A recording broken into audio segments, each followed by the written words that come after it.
Le Mali, le Burkina, le Niger nouent une nouvelle alliance, l'alliance de l'Iptako Gourmand, les États du Sahel. Et nous en parlons au plateau de New World Forum avec Innocent Pato. Il est journaliste, analyste politique.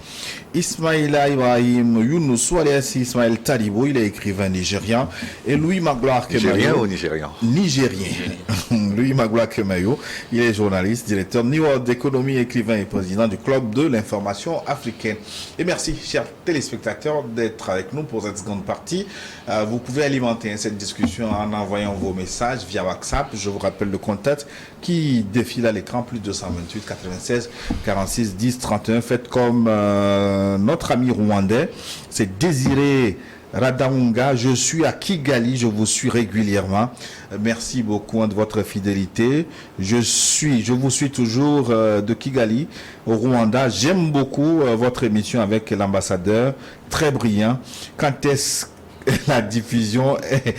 que l'émission est diffusée pour que je puisse la regarder en direct sur YouTube? C'est tous les dimanches à partir de 12h12, le direct de New World Forum, rediffusion à 18h12 UTC. Avant donc de repasser aux téléspectateurs, nous étions en train de parler de la gestion de la crise nigérienne et surtout de la question de l'ambassadeur Sylvain Ité. Donc Macron dit qu'il est en otage, pris en otage au Niger. Et Ismaël Talibo, nous étions en train de dire que c'était tout sauf une prise d'otage. Tout à fait. Je pense que le président Macron doit pouvoir faire la différence entre une prise en otage et un sans-papier. Parce qu'actuellement, l'ambassadeur Ité était sans-papier au Niger. Dès lors qu'on lui a retiré son accréditation, je pense qu'il n'a plus encore le droit de rester sur le sol nigérien. Étant donné qu'il n'a plus le droit de rester sur le sol nigérien, en insistant à vouloir se bunkériser dans l'ambassade, c'est lui-même qui se met en otage par les Nigériens, par les autorités nigériennes. Donc, un prisonnier volontaire. Oui, c'est un prisonnier volontaire. Si aujourd'hui il décide de quitter le Niger, on va lui ouvrir une voie royale jusqu'à l'aéroport du Niger. Il prend son avion, il descend en France. Je pense que là, nous ne sommes pas avec une prise en otage. Désolé de le dire au président Macron, Ité n'est pas un otage au Niger, mais c'est un sans-papier au Niger. Donc un sans-papier, à tout moment, si nous l'appréhendons sur la route, ou bien dans les lieux de Niamey, il sera juste pris, mis en avion et envoyé en France directement. Innocent Pato, que cherche la France en maintenant cette situation de l'ambassadeur Sylvain Ité sur place? Je l'ai dit tout à l'heure, la France est dans la provocation, parce que je crois qu'elle cherche la petite bête pour dégainer. Pour la France, c'est une grosse humiliation qu'un pays pauvre comme le Niger déclare son ambassadeur, un pays appauvri par la même France, dise à son ambassadeur qu'il est persona non grata. C'est vraiment très rare sur le continent africain. C'est déjà arrivé au Mali, c'est arrivé au Burkina Faso. Oh, oui, mais on connaît l'ensemble de ces trois pays qui ont les mêmes réalités actuellement et qui sont dans une nouvelle dynamique de pouvoir dire à la France, à la métropole, que désormais les choses ne seront plus comme avant. Vous voyez, par exemple, en termes de trucs par rapport à l'ambassadeur, je ne sais pas si vous le savez ou pas, tant que vous avez un diplomate en France, en fin de mission et autres, et qu'il est rappelé, il doit retourner dans son pays, vous n'avez pas la possibilité d'envoyer un autre diplomate tant que ce dernier ne quitte pas le sol français. Je ne sais pas si vous voyez un peu. Même s'il est malade, il doit finir ses soins et rentrer dans votre pays avant que vous n'envoyez un autre diplomate. Mais pour le cas d'espèce, on dit on ne veut plus de lui, bien défini par l'article 9 de la Convention de Genève, de Vienne, qui est clair là-dessus. Et donc, par rapport à la linéa 2, aujourd'hui, l'ambassadeur est dans une situation très délicate et bien voulue par la France pour que, pour que ça prenne feu. Elle veut qu'on touche à un cheveu d'un individu, alors que légalement, il n'est plus dans la dynamique de rester dans ce pays. Louis Magloire, la France est-elle un pénalty? Sachant qu'il y a encore un millier de soldats français sur place, si jamais on avait des débordements comme on a vu au début de la crise, au début du coup d'État, et que des gens allaient attaquer l'ambassade et entraient dans l'ambassade, il est fort possible qu'il y ait une intervention militaire de la France. Donc c'est le risque aujourd'hui qui peut être encouru. C'est un piège comme vous dites, et si la population ainsi que les autorités nigériennes tombent dans ce piège, il n'est pas exclu qu'il y ait une intervention militaire de la France sur le sol nigérien. Maintenant, en rajoutant, comme on a dit avant la pause, la décision d'interdire les prestations des artistes maliens, nigériens, burkinabés, maintenant, les étudiants sont concernés. Est-ce que la France cherche à rompre définitivement avec ces pays? Non, elle veut pas rompre. Oui, c'est juste qu'elle est en train d'avoir un comportement aux antipodes de ce qu'a été la France jusqu'à présent. La France est présentée comme la patrie des droits de l'homme. Elle est présentée comme le pays de l'exception culturelle. Elle est présentée comme un pays qui aujourd'hui peut rayonner sur le monde à travers sa langue, sa culture, et tant que ce n'est parlé que par les Français, ça ne sert pas à grand-chose. Aujourd'hui, le rayonnement de la France et de la francophonie est notamment porté par tous ces étudiants africains qui sont allés se former en France, qui sont revenus dans leur pays et qui sont des ambassadeurs de la France, qu'on le veuille ou pas. Et si vous leur fermez la porte, je trouve que vous fermez vous-même la porte à un rayonnement de votre pays, de votre culture et de votre langue. C'est ce qu'il faut se dire. Les festivals aujourd'hui en France, pour la plupart d'entre eux, sont quand même aussi portés par la dynamique des artistes africains qui viennent soit du Rwanda, soit du Mali, du Cameroun ou d'autres pays francophones. Et si on leur refuse de visa, si on leur dit... L'excuse qui a été trouvée, que j'ai trouvée mignonne vraiment, c'est que on n'a plus d'ambassade dans ces pays-là et donc on ne peut plus délivrer de visa. Mais si ces personnes peuvent sortir, aller dans un autre pays et prendre un avion pour arriver en France, ça n'empêche pas qu'ils poursuivent ou leurs études ou les festivals. Dans le cas de ceux qui sont déjà sur place, on leur explique que Campus France ne peut plus prendre en charge les prestations les concernant. Est-ce que c'est parce qu'il n'y a pas d'ambassade de France en France que Campus France ne peut plus s'occuper de ses étudiants? Je trouve que c'est une négation de ce que la France a été jusqu'à présent, et c'est même presque se rabaisser à un niveau qui n'est pas digne de ce que nous avons connu de la France. Quand on se rappelle le discours de Dominique de Villepin, qui a refusé la deuxième guerre du Golfe et qui a pour cette raison porté l'image de la France avec le président Chirac au plus haut, tant dans les pays arabes que dans les pays africains, avoir une France comme celle-ci n'est véritablement pas digne de l'image que moi personnellement je me fais de ce pays-là. Mais Ismaël Talibou, à qui profite finalement la politique des sanctions, des représailles?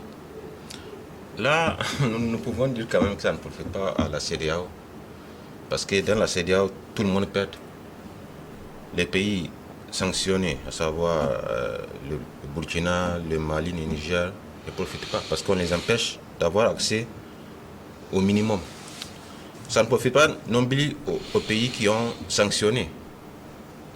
Donc, moi personnellement, je pense que c'est une absurdité de la CEDEAO de vouloir à tout moment sanctionner. On vient de fermer les frontières de la CEDEAO sur le Niger. Mais un Nigérien part en France. La France n'a pas fermé ses frontières sur le Niger. Un Nigérien part aux États-Unis. Les États-Unis n'ont pas fermé les frontières sur le Niger. Mais pourquoi, entre nous, Africains, on aime toujours arriver à l'extrême? Ça ne se comprend pas. On peut avoir un problème dans un pays africain. On passe par des voies diplomatiques pour les régler pacifiquement. Aujourd'hui, ce n'est pas seulement les populations du Niger qui souffrent de ce qui arrive.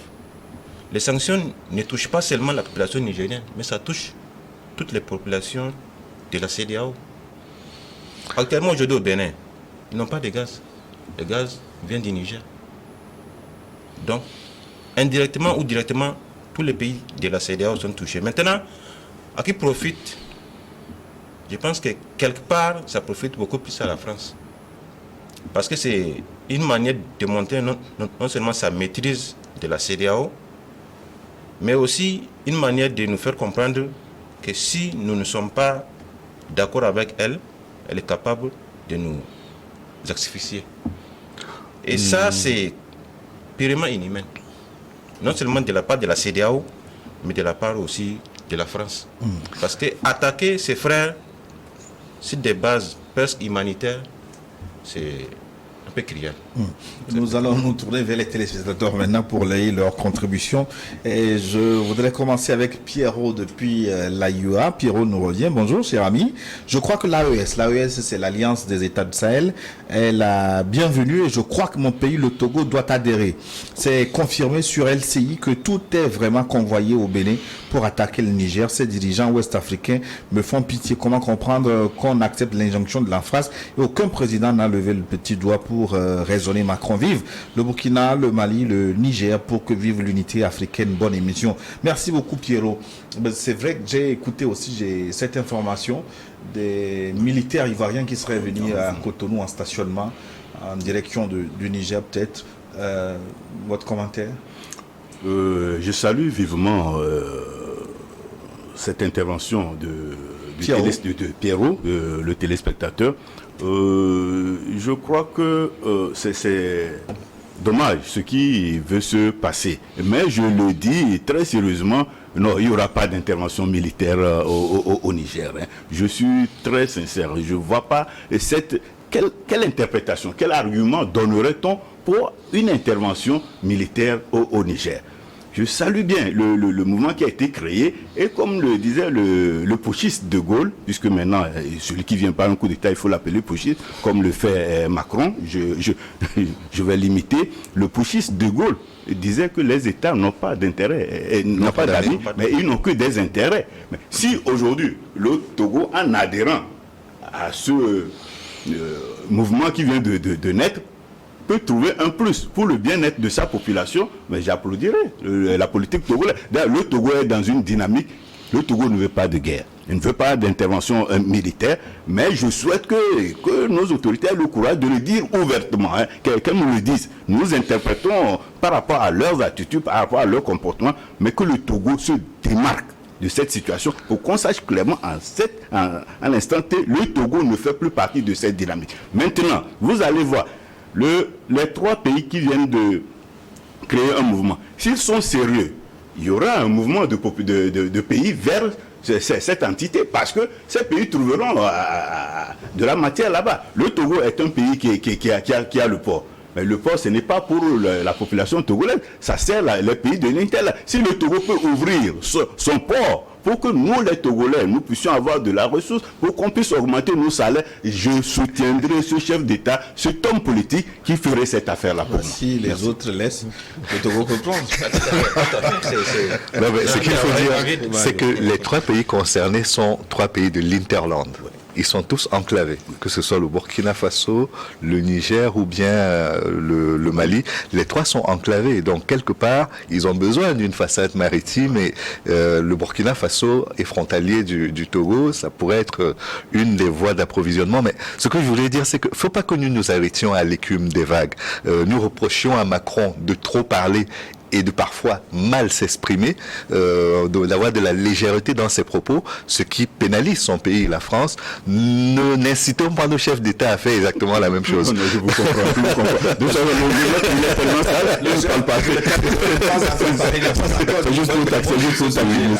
Alors, le président, l'ancien président français, François Hollande, dit que l'option d'intervention militaire au Niger est exclue. Finalement, il n'est pas au courant de ce qui se passe. Là. Non, je pense pas. Par exemple, le président bissau-guinéen, hier même, l'a réaffirmé que c'est une option qui n'est pas à écarter. Donc, ils sont toujours dans cette dynamique. Comment comprendre donc les mouvements de troupes? Non, par moment, il y a ce qu'on appelle l'effet de dissuasion. Vous avez l'OTAN aujourd'hui qui a amassé ses troupes. C'est une dissuasion qui n'ira pas loin. Non, c'est pas grave. L'effet de dissuasion, il est là.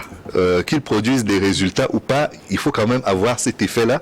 Regardez aujourd'hui avec l'OTAN, les États-Unis et tous leurs partenaires européens, ils ont massé leurs troupes aux frontières de la Russie. Personne n'est entré en Russie. Mais tout le monde sait que l'idée aujourd'hui, si jamais il y avait quelque chose qui se passait et qui justifierait une intervention en Russie, elle serait facile parce que les troupes sont déjà massées et qu'elles peuvent intervenir. Mais pour quitter le terrain de l'Ukraine et de la Russie et revenir à ce qui nous intéresse, dans le cas du Niger, je voudrais toujours lier le cas du Niger à celui de la Libye. Les pays africains, qu'ils soient voisins de la Libye ou pas, ont été opposés à l'intervention en Libye. La France, par Nicolas Sarkozy, qui a réussi à convaincre les autres pays de l'OTAN, est intervenu en Libye. Et nous savons quel résultat cela a produit. Vous étiez en train de demander la solidarité vis-à-vis de la Libye et du Maroc. Nous voyons ce que cela a donné aujourd'hui. Et pour moi, aujourd'hui, ce n'est pas une intervention militaire qui est compliquée à mettre en place. On peut lancer une opération militaire à n'importe quel moment, y compris sans avoir de troupes au sol. C'est ce qui s'est passé en Libye. Donc, on peut le faire. Mais c'est la conséquence, c'est le coup d'après qui est important. Est-ce qu'on arrive à restabiliser le pays aussi facilement qu'on l'a déstabilisé en faisant une intervention militaire? Je n'en suis pas certain. Pour moi, ce sont ces précautions-là qu'il faut prendre pour faire en sorte de rester raisonnable d'un bout à l'autre de la décision qui sera prise. Si nous prenons le choix de la facilité, qui est d'aller renverser les militaires qui sont en place et de restaurer le président Bazoum, avec qui il va diriger le pays? À qui fera-t-il confiance pour sa sécurité? Puisque celui qui était chargé de sa sécurité, c'est lui qui le renverse et qui aujourd'hui est en train de prendre sa place. Donc ça fait que à partir du moment où il a eu de gré ou de force l'adhésion des autres militaires, il est très difficile aujourd'hui de faire intervenir une force pour transformer, qui pourrait transformer aujourd'hui le Niger en nouvelle Libye, en nouvelle Afghanistan ou en nouvelle Somalie. Et ça, nous avons déjà suffisamment de problèmes pour vouloir ajouter ce problème-là à la situation du Niger. Donc pour moi, aujourd'hui, il faut régler la question du développement, qui est la principale question qui se pose aux Nigériens, puisque tout le monde présente le pays comme l'un des pays les plus pauvres au monde. Il est pauvre, ne lui rajoutez pas des problèmes à ces difficultés. Ismaël Talibou, est-ce que vous voulez encore de Bazoum? Non, Bazoum fait partie du passé. Bazoum, on l'a oublié. Actuellement, c'est méchant. Les Nigériens ne veulent même pas attendre parler d'un homme politique. Aucun homme politique, même celui qui est arrivé récemment au Niger, à savoir M. Hamamadou, la population lui avait juste demandé de se taire et d'observer. Parce qu'on a vu la limite des hommes politiques au Niger. Donc, M. Bazoum a fait son temps, il a fait ce qu'il a pu faire. Les Nigériens l'ont observé, ils ont vu de quoi il était capable. Aujourd'hui, personne ne veut le voir revenir en tête du pays. Même son parti, récemment, a sorti un communiqué pour dire à minima qu'il soutient le coup d'État. Mais vous voulez quoi encore? Pour partir de Bazoum? Non, c'est-à-dire, c'est pas qu'ils non, ils soutiennent pas. Ils sont contre l'intervention militaire. Parce qu'aujourd'hui, vous avez trois camps. Vous avez trois camps au Niger, qu'il faut très bien distinguer parce que ils sont dans le même sac, mais ils disent pas exactement la même chose. Vous avez ceux qui sont contre l'intervention française, qui sont contre la présence française. Vous avez ceux qui sont contre le coup d'État. Et vous avez ceux qui sont pour le rétablissement de Mohamed Bazoum. Ce sont trois camps différents. Et ils se retrouvent aujourd'hui sur une seule chose, c'est qu'il ne faut pas déstabiliser leur pays. Là, c'est quelque chose que je respecte et je ne veux pas rentrer dans les subtilités parce que c'est très compliqué après. Mais ce qui est certain, c'est que ce qui l'emporte aujourd'hui, c'est le besoin de paix et de stabilité au Niger. Mais je crois qu'au-delà de ça, on doit quand même penser également que le président Bazoum, même si certaines personnes ne l'aiment pas, a encore un électorat et que c'est un citoyen qui mérite également qu'on respecte sa liberté et... On n'a pas du tout refusé ça. On n'a pas refusé le statut de Bazoum. Personne ne l'a refusé. D'ailleurs, je vous dis sincèrement, au début, tous les Nigériens étaient avec Bazoum. On souhaitait vraiment qu'il réussissait mieux qu'il souffre. Mais à la fin, on s'est rendu compte que non, c'est Issouf qui est toujours en train de talonner Bazoum derrière. Et nous savons que ça ne va pas aller loin. Donc actuellement, aucun Nigérien n'a de problème avec le président Bazoum. Tout ce qu'on lui demande, c'est juste de comprendre qu'il n'est plus le président du Niger, de signer sa démission et de laisser les nouvelles autorités continuer. N'empêche pas, si Bazoum est sûr de lui, s'il est sûr de son électorat, s'il sait qu'il a une aura auprès de la population nigérienne, il peut encore revenir au pouvoir. Il a fait juste un mandat. Encore un demi-mandat. Oui, quand même. Bonjour le plateau de Niwo TV, c'est Giato Bilaliou Frédéric depuis Palimé au Togo. Je voudrais savoir si la charte tripartite de l'Iptago Gourma, si entre le Mali, le Burkina Faso et le Niger, selon certains points de son contenu, n'entraînerait pas d'office la disparition du franc CFA, la monnaie coloniale, en tout cas, elle n'est plus monnaie coloniale, au profit d'une monnaie que frapperont ces trois États. Non, je crois que on ne peut pas faire un lien direct comme ça, parce qu'en fait, les pays qui utilisent le franc CFA. C'est pas seulement les 3 pays là. Et le processus pour une monnaie unique est long, à ce que je sache. Et donc, je crois qu'on va pas aller trop vite en besogne pour ce qui est de l'état du franc CFA. Mais la question devrait préoccuper, c'est de voir si réellement cet ensemble-là pourra faire face aux problèmes réels qui minent la région, parce que sans avoir réglé ce problème, je ne vois pas quelle stratégie on pourra mettre en place qui puisse mettre à l'aise les populations. Et c'est le problème du terrorisme. Et là, je veux être un peu optimiste pour dire que, parce qu'en fait, par le passé, qu'est-ce qui se passait? Les terroristes, ils peuvent quitter une zone pour une autre. Maintenant, en coalisant les forces, ça permettra de mieux les cerner et de mieux leur faire face. Et surtout que, par moment, leur soutien que vous connaissez tous commence lui-même à avoir des problèmes, et il va réfléchir par 2 fois avant de mener quoi que ce soit comme action. Donc vivement que ces 3 mettent l'accent sur la sécurité, qu'ils fassent face au terrorisme, pour qu'on puisse avoir la paix. Et parce que la paix dans cette région va réjaillir sur tous les autres pays. Mais la question du franc CFA n'est pas anodine dans cette interpellation, parce que si les pays sont aujourd'hui à court d'argent, et notamment le Niger, c'est parce que le Niger fait partie de l'UEMOA, et que la Banque centrale des États de l'Afrique de l'Ouest a encore la capacité de vous asphyxier financièrement, et monétairement, s'entend. C'est-à-dire que si vous n'êtes plus dans le CFA et que vous avez votre propre monnaie, il va de soi que vous n'êtes plus victime des sanctions de la CEDEAO, et surtout de la BCEAO en l'occurrence. Parce que les comptes aujourd'hui, les autorités nigériennes n'ont plus accès aux comptes de l'État. Et donc à partir de là, si elles créent une nouvelle organisation et une nouvelle monnaie, elles auront un accès beaucoup plus facilité à ces ressources-là.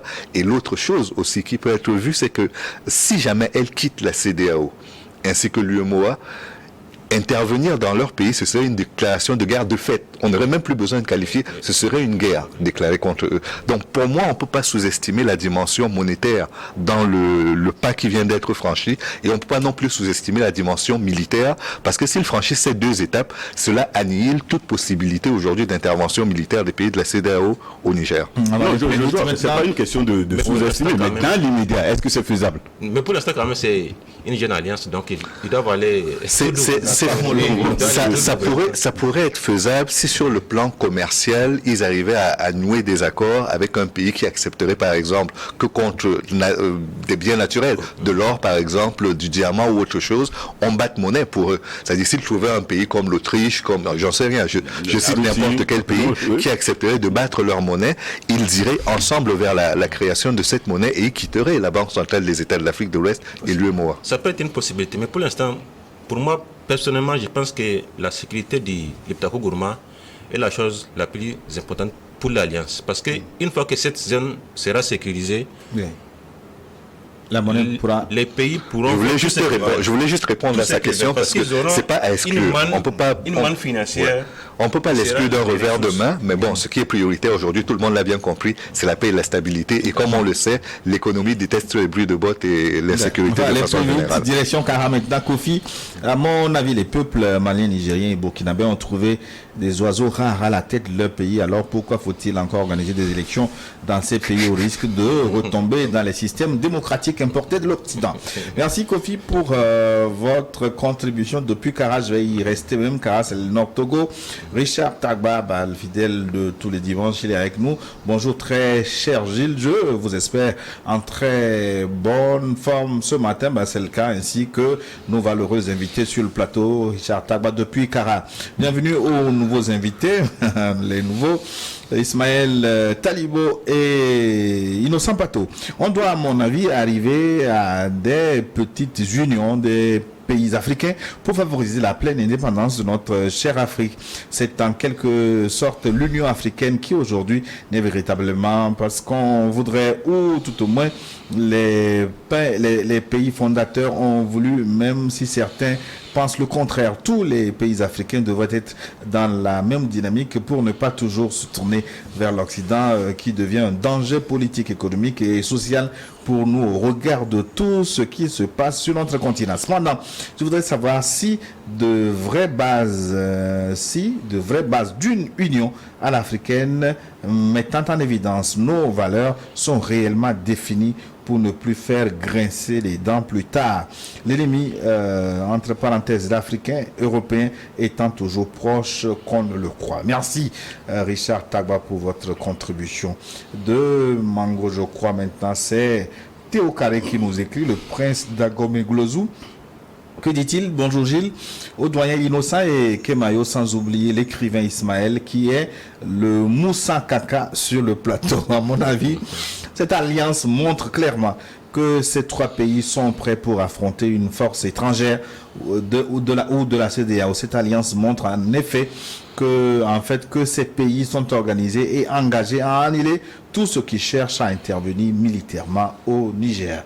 Merci beaucoup à notre prince Dagomé Glozou. Je vais prendre le 223 maintenant, c'est le Mali.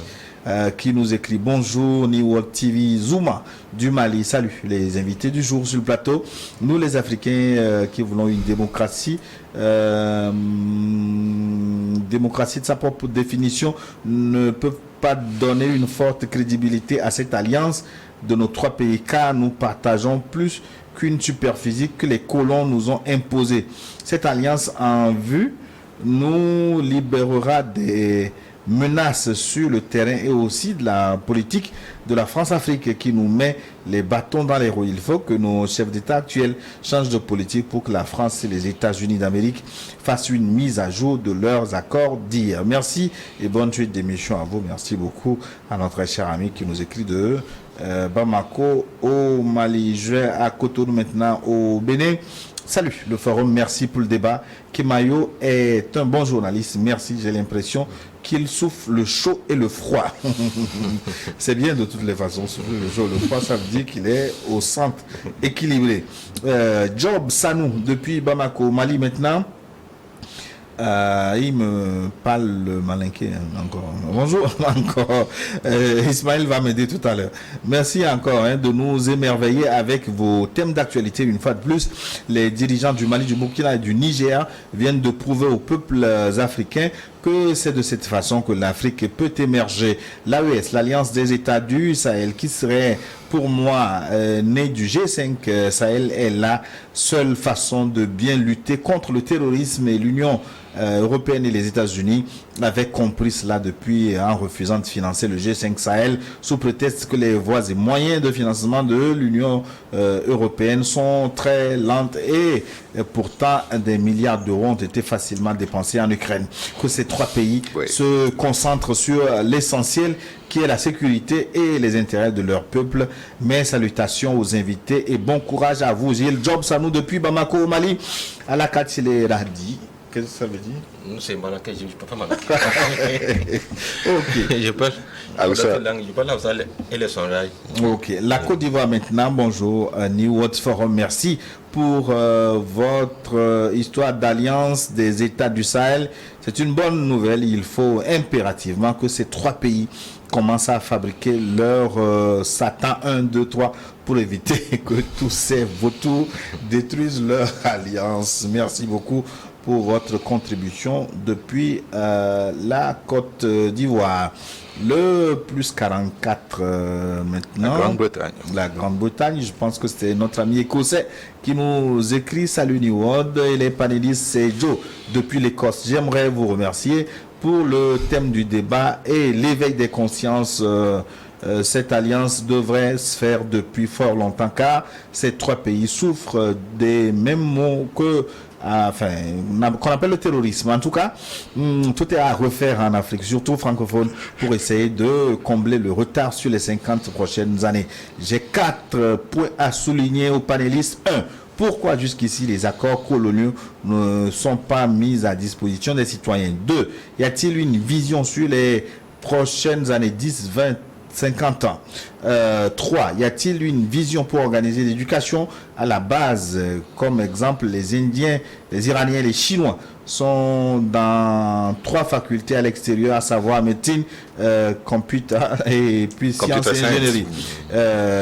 4. Comment veut-on contrôler nos sous-sols s'il n'y a pas des experts locaux qui sont formés pour fournir? Un président qui travaille pour l'émancipation de son pays peut rester au pouvoir à vie, selon moi, et les dépenses des élections devaient être utilisées sur d'autres projets de société. Vous avez le cas du Botswana qui, avec le diamant, est devenu un géant dans le domaine. Voilà, ces préoccupations, Innocent. Oui, des préoccupations tout à fait fondées, parce que au premier intervenant, il parlait de la fédération qui vient de naître, on peut l'appeler ainsi, mais je crois que c'est des mouvements qui ne vont pas loin parce que les puissances colonisatrices ne veulent pas nous lâcher, et au même moment, elles trouvent en nos seins des individus pour faire leur jeu.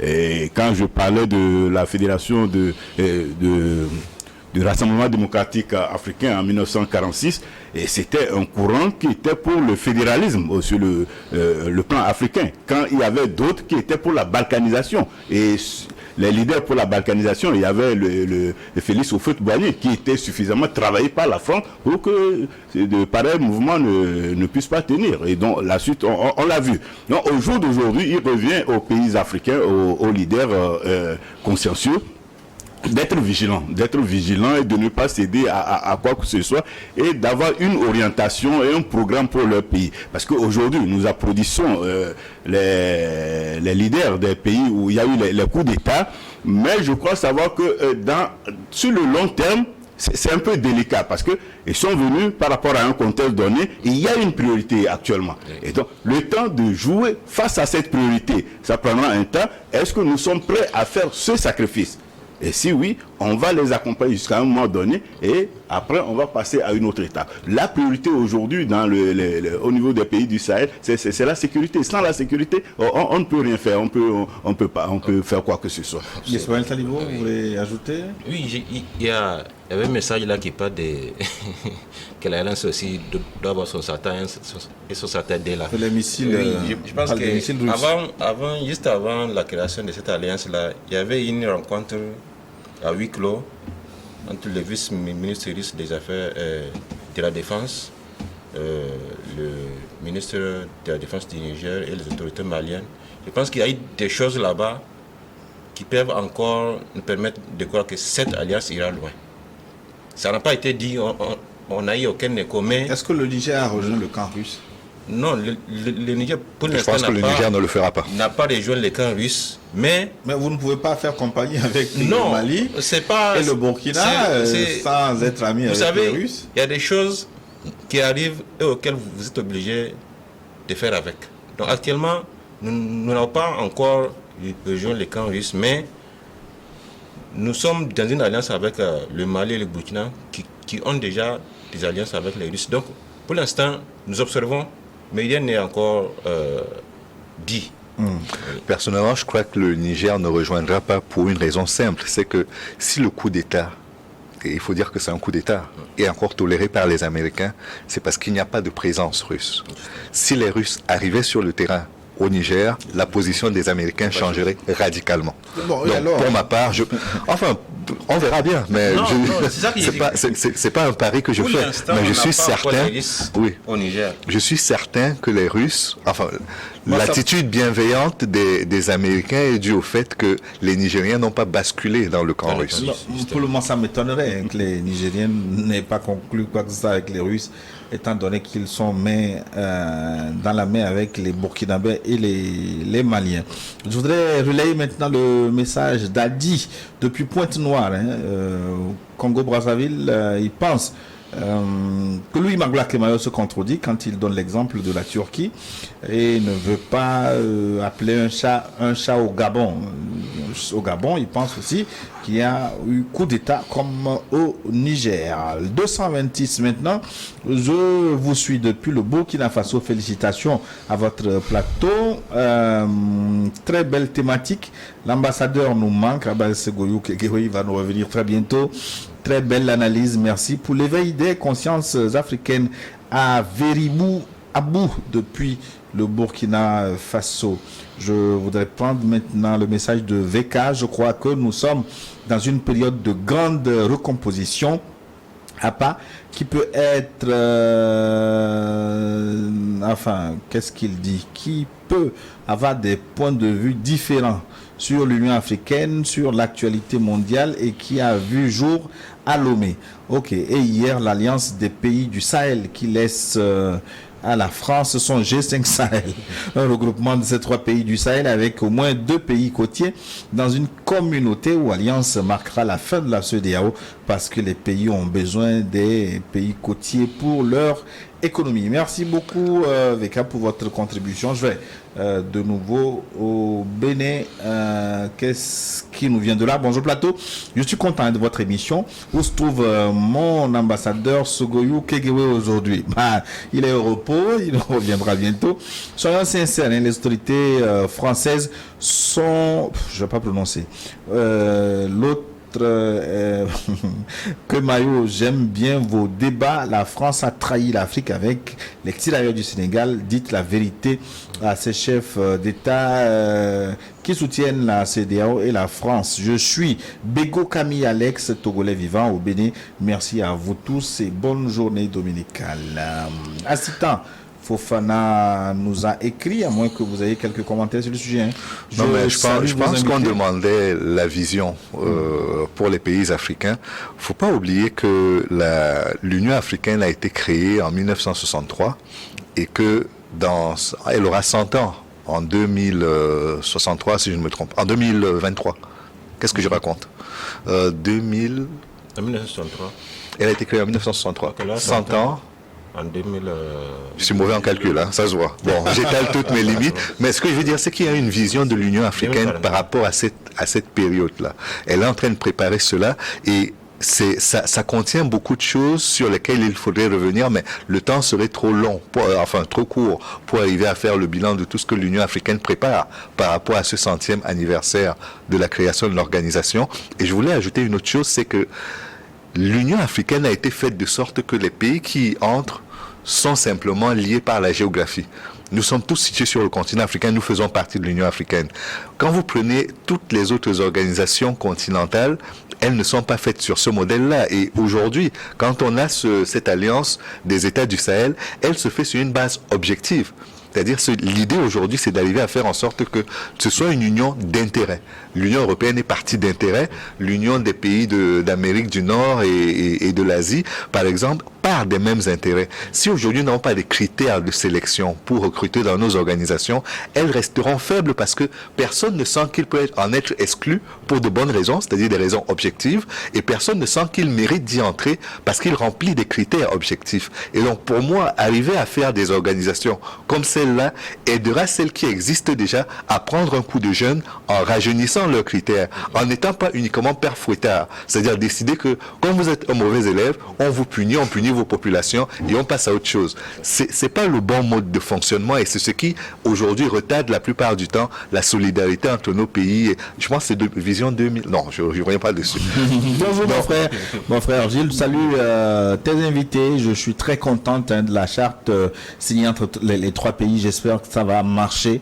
Que Dieu nous protège. Madame Koulibaly Assitane Fofana, une malienne depuis Luxembourg. Bon dimanche. Merci beaucoup Madame Assitane. Je retourne au Burkina Faso.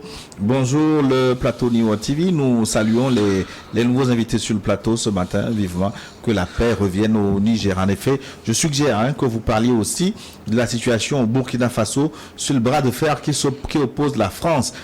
Parlez un peu aussi de nous pour nous soulager. C'est Ahmed Kabouré depuis Ouagadougou. Que Dieu vous bénisse. Merci. Est-ce que l'idée aujourd'hui, c'est de replacer la France au centre du jeu africain? Parce que pour moi, l'idée, c'est qu'on arrive à nous prendre en charge en tant qu'Africains. De facto, ça va éliminer tous tous les vautours autour. Mais si nous replaçons la France au centre, elle prendra la place que nous lui donnons. Et c'est malheureusement le piège dans lequel nous tombons aujourd'hui. Ça, c'est bon. Alors, notre ami du Bénin, qu'est-ce qu'il écrit? Bonjour, Neo TV, comprenez Macron. Il s'est marié. Non, là, je ne veux pas lire. Bon, je reviens sur mon calcul. C'était bien 2063. Il fait sortir des décisions incompréhensibles et qui jouent contre la France. Certains de nos chefs d'État qui ne connaissent pas l'histoire africaine le suivent. Dommage à ces derniers. Baba Lecha nous a rejoint aujourd'hui. Son message est long, Baba Lecha, aujourd'hui. Est-ce qu'on peut y arriver? Bonjour Gilles, très heureux d'être à cette messe de dimanche de New World Forum toujours. Bonjour à vous, à Monsieur Kemayo, bonjour à Pato et à l'écrivain. Je suis d'accord avec les analyses de Monsieur Pato Innocent qui sont très pertinentes. L'exemple de mon pays, le Togo, qui a les meilleurs phosphates au monde, premier en qualité et cinquième au volume, ça ne peut même pas transformer cette matière première qui a un dérivé comme le plâtre qui est tellement utilisé dans le bâtiment. Le Togo transformerait les phosphates sur place et nous aurons les produits suivant le plâtre qui est tellement donc demandé en Afrique de l'Ouest qu'on importe massivement des pays du Maghreb. Je parle en connaissance de cause puisque moi-même je suis plâtrier, un staffeur de l'engrais qu'on importe de l'Europe, etc. La transformation des phosphates togolais permettrait donc à tous les Togolais de vivre comme des Qataris. Que nos dirigeants se réveillent, sinon nous les populations africaines sommes en difficulté. Baba Lecha depuis Abomey Calavi, Kasumpa, excellent dimanche à vous tous. Émile nous a écrit aussi, les messages sont longs aujourd'hui. Bonjour plateau du World Forum TV. La France est le seul pays colonisateur au monde dans ce 21e siècle, en maintenant les États africains sous joug 60 ans d'exploitation des pays francophones d'Afrique. Ça suffit. Je salue particulièrement l'Alliance des États du Sahel, car face aux menaces d'intervention militaire de la CEDEAO téléguidée par la France, il faut du répondant. Les chefs d'État marionnettes ont trouvé garçon sur leur chemin. Cette France a prouvé qu'elle est capable de toutes les formes de bassesse. Souvenez-vous du délogement du président Gbagbo à coup de missiles français. Est-ce qu'il y a eu des missiles en Côte d'Ivoire? Il faut bouter la France définitivement hors de l'Afrique et donner un coup de grâce à la France-Afrique. On ne nous traite pas les questions de sécurité, surtout pas avec la France qui profite de la situation pour nous enliser. Cette alliance est donc la bienvenue. Merci pour votre contribution à New World Forum. Je prends maintenant le message de Dr Hakimou Tianyao depuis Zender au Niger. Bonjour Gilles et félicitations à tous les panélistes pour les analyses. Nous devons savoir que les élections sont source de la plupart des problèmes en Afrique, surtout en Afrique francophone. L'Afrique doit adapter sa démocratie. La démocratie a ses propres valeurs. Elle se doit de changer le mode d'évolution du pouvoir en adoptant la rotation du pouvoir qui est un savoir endogène africain avec beaucoup d'avantages. Ce changement de paradigme est fondamental car la survie de l'Afrique en dépend. Tianyao Hakimou depuis Zender au Niger. Non, je crois que cette question revient. La question des élections, la question de longévité au pouvoir revient. Effectivement, la question des élections, je me la pose. C'est vrai que peut-être que je pars d'un cas isolé pour vouloir faire une généralisation, mais je crois que non, en dehors du cas gabonais, il y a bien de situations sur le continent africain qui a lieu de se poser des questions sur les élections. Parfois même, on connaît les résultats à l'avance, mais on s'entête. On met des milliards, on fait des campagnes pour aller avoir le résultat, on fait semblant de contester, et 2 jours après, on accepte, on repart. On attend 5 prochaines années, on reprend le même exercice. Finalement, à quoi jouons-nous réellement? Le papier qui vient pour les élections, pour les cartes d'électeurs, c'est pas de nous. Même les urnes, les isoloirs, par moment, les experts qui viennent observer ces élections, ils sont payés par moment. Et donc, vous voyez que quelque part, je sais pas, on fait du gâchis. Et loin de cibler seulement la France, il y a aussi lieu de se poser la question de ça. Quelle est nous-mêmes notre part de responsabilité? Absolument, oui. Parce que je crois que quelque part, on se donne trop facilement. Nous avons des intellectuels, nous avons des hommes intègres, Mais à côté, il y a des gens qui sont, vous m'excusez, qui sont un peu... c'est pas ça. Il faut qu'on arrive à... Donnez-moi le mot de toute façon. Et donc, je crois que... Qui sont barbus. non, les barbus sont d'honnêteté. C'est une discrimination. Non, je crois qu'il y a lieu qu'on se réveille. C'est l'heure de l'éveil pour l'Afrique. Il faut qu'on aille vers du sérieux parce que ce continent mérite mieux que ce qui se passe. Mais parallèlement, à l'endroit des puissances, si vous nous gérez mal, si vous nous aidez à la merde, vous aurez la merde. Vous voyez Lampedusa. Les jeunes qui sont sur scène. Non, c'est un peu comme les sanctions de la CEDEAO, parler de Lampedusa, parce que les Européens la subissent, mais nous la subissons aussi, cette immigration. Ce sont nous qui perdons nos citoyens, nos frères, nos sœurs, dans la mer et dans le désert. Mais ce que je veux dire, c'est que mettre l'accent sur la démocratie aujourd'hui en Afrique, c'est pas honnête d'une part, c'est pas sincère, et c'est presque un jeu de poker dans lequel nous sommes perdants la plupart du temps. Prenez la Chine, prenez les pays du Golfe Persique. Combien parmi eux peuvent être considérés, suivant les règles occidentales, comme des pays démocratiques? Aucun. Et donc, pour nous, aujourd'hui, l'enjeu, c'est de dire, on ne veut pas uniquement subir le diktat. Même les pays du Golfe, hein. Ça me permet de prendre même un message d'Arabie Saoudite. On vous suit aussi en Arabie Saoudite. Tant mieux. C'est le plus 966. Salut New World TV. Donc, je vous salue. Je salue tous les invités. Je me nomme Abou Ziad. Je vous contacte depuis l'Arabie Saoudite. Hein, pour moi, les autorités du Niger doivent oublier l'affaire de l'ambassadeur, l'ancien ambassadeur de France, car il est maintenant comme un touriste et les autorités nigériennes doivent se préoccuper du départ plutôt de l'armée française. D'ailleurs, la France n'a qu'à envoyer ses troupes en Ukraine. Pourquoi elle a peur d'envoyer ces troupes-là où on a le plus besoin d'aide que d'envoyer en Afrique, là où on n'a même pas demandé son aide. Bon, la France estime toujours qu'elle a été convoquée, en tout cas invitée au Mali et au Niger. 237 maintenant, est-ce que je peux aller? Mathieu Issa. Bonjour à tous, c'est avec beaucoup d'intérêt que nous suivons l'émission depuis le Cameroun, plus précisément à Ngandéré. Cette tri-alliance militaire est salutaire. Merci beaucoup. Le 240 nous a écrit aussi. Bonjour Niwod, c'est Bilal depuis la Guinée équatoriale. Hein. Je voudrais juste rappeler que cette alliance que les pays sahéliens viennent de signer sera... oui, qu'est-ce qu'il dit? Je me perds. Je voulais donc juste rappeler que cette alliance que les pays sahéliens viennent de signer sera la vraie CEDEAO. Parce que cette CEDEAO des chefs d'État sera disloquée d'elle-même. Et je profite pour remercier le président Faure Gnassingbé qui a décidé de ne pas... tirailler l'image, enfin ne veut pas traîner l'image honorable de l'armée togolaise qui a toujours lutté pour la paix. Et si le président Tiani veut vraiment qu'on le soutienne, le suive, il faut qu'il signe immédiatement un accord de défense avec la Russie, car à l'heure actuelle, il n'y a que la Russie qui fait trembler l'Élysée et tout le bloc occidental. Je vais finir avec Sylvestre Nienda qui nous a écrit: bonjour Gilles, bonjour aux invités. Enfin, une nouvelle organisation sous-régionale voit le jour pour consolider le lien entre les trois, à savoir le Mali, le Niger, le Burkina Faso. Ils doivent repenser à créer une monnaie afin de sauvegarder les intérêts de leur peuple, ce qui leur permettra d'être vraiment indépendants. Ma question est celle-ci: faut-il croire en la CEDEAO? Les pères fondateurs de cette organisation avaient des objectifs précis, mais aujourd'hui, elle est devenue la propriété de deux individus. Bonne émission à vous, Sylvestre Nienda, depuis Kégué au Togo. Ils sont encore très très nombreux à vous écrire, mais nous arrivons déjà à la fin de notre émission.